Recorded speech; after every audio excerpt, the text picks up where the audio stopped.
What's up, everybody? Mr. Tyson. You haven't seen me or heard me yet, but I'm back. Mrs. Sheeler was my student teacher. She was the one that was filling in for me. We are on Learning Target Stoichiometry 1, Balancing Chemical Equations.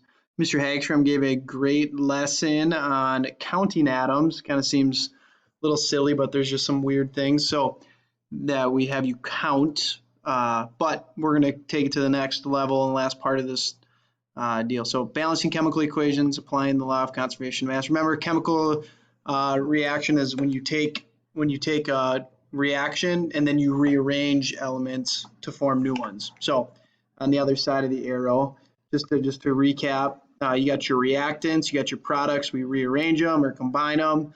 Reactants are what you put in, products are what you get out.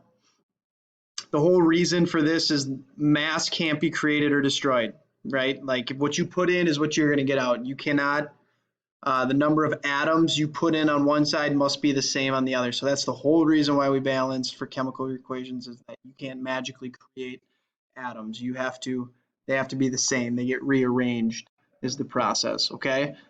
Just some verbiage that's good. The coefficients are we call coefficients, they're the big numbers out front.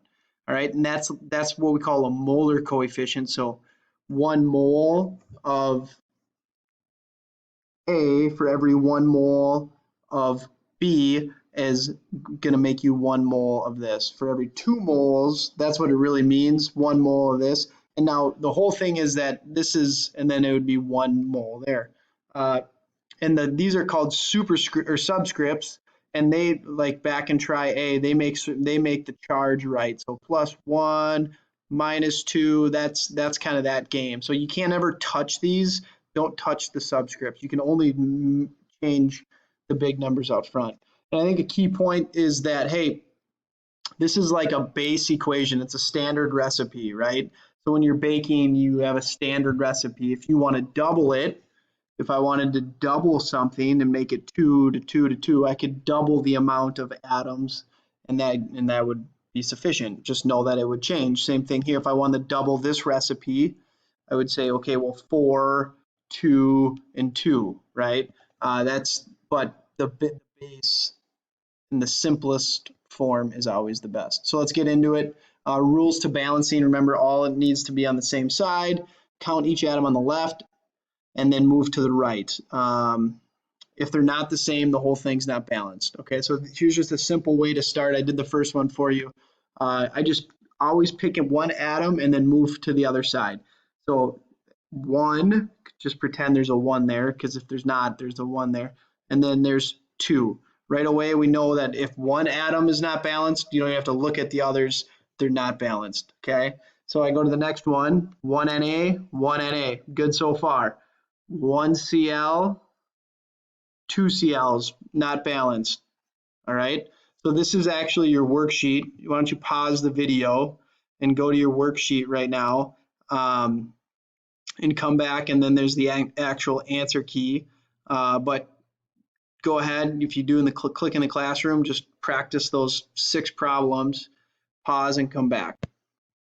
Okay, so there's only one equation that is balanced. It is number 3. So the other ones are not correctly balanced. So that's that. All right, so moving on, we're going to add our own coefficients. Now this gets a little tricky and it kind of causes people fits, but we're going to make our own coefficients and add them to the equation, if I can get out of this. Okay. So when we add our own coefficients, you're basically starting with the blank slate. We're trying to make a standard recipe. So always just pick one atom and then move over to the other side. So 1 Al, 1 Al. I'm good so far. Okay. 3 Cls, 2 Cls. All right. So I can't really get anything out of that other than making common multiples is what we call it. So if I do 2 and 3, what that ends up doing is saying, okay, we're going to need 2 of those and 3 of these. As you can tell, the chlorines are now balanced. Now there's 2 ways to go about this from here. You can go back and say, oh, well, the AL's changed. Okay, so I need to change the AL's over here, 2 AL's, or you could just keep kind of going forward and have it work out, all right? So I just went backwards and did that. As long as you just work one atom at a time, you should be good. 2 Fs, 2 fluorines, 6 fluorines. All right, so I know that if I put 3 there, well, that's going to get me to 6. Now, if you look, all the atoms are the same on each side. All right, that's the whole purpose. Is you might go back and erase. That's totally fine. All right, so I'll just do it. I did the first one for you. You had 1 N2. You got two N's here. You got to count the subscripts. So I added a 2 here. Okay, that gives me 2. Now I go to the H's. I had 2 H's there, and then I would say, okay, well, I have 6 there, so that's why I added the 3. All right, I'll do this one here for you. Now you might go back and you might erase, and that's totally fine, or change your answer. So I have 2 P's, 2 P's. All right, so I just worked back and forth. I go to oxygen, I got 2 and 5. Well, that's odd and even, so we got to get it so they can multiply each other. But what else does that change? That changes my phosphoruses. So now that changes that to 4. All right, go ahead, pause the video.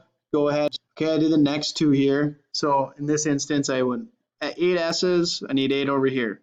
That gives me 24. So then what I have to do is I have to say 12 times 2 is 24. All right. 2, so I had 1 K here, I had 1 here, that was fine, and then 1 Mg, that was fine. 2 Br, so I needed 2 here, I had to go back and change the K. If you were to leave it like this too, that's totally fine. That means 2, 1, 2, 1. All right, so either way is just fine. Now, here's another little tip, is if somehow you were to manage to get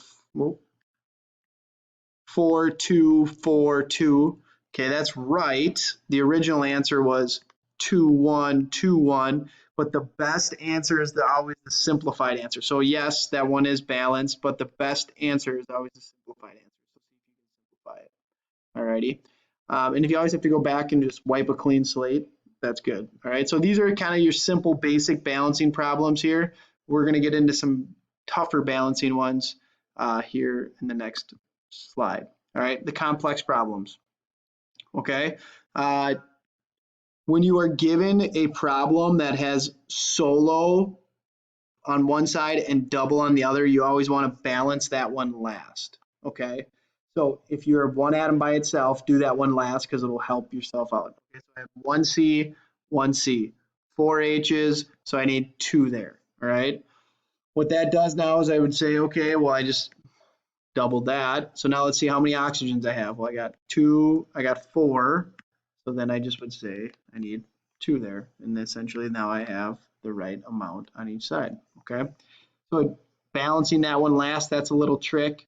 The last thing is what we call polyatomics. All right, if you remember from Tri A, these things in parentheses or the double atom packages, okay, is what we like to call. They are called polyatomics. Now, when you do this, these are the kind of the complex ones. If you view these as like 2 OHs versus breaking them up in 1 OH. So if you get 2 capital letters kind of next to each other, then what you can say then is you can say that makes its life easy to count. So 1 Na, 1 Na, 1 Cl, 2 Cls. Okay, so I got to go back and I got to say 2. And we'll just keep going. 1 Pb, 1 Pb, 2 OHs, 1 OH. So I need 2 of those. All right. And then that would go back and that would make it work. All right. So that's one atom at a time. Here's your kind of complex problems. Here's exactly kind of what I'm talking about. PO4, that's a polyatomic. CO3, that's a polyatomic. PO4, polyatomic. So if we count those as packages, it'll be easier than just counting the individual oxygens all the time.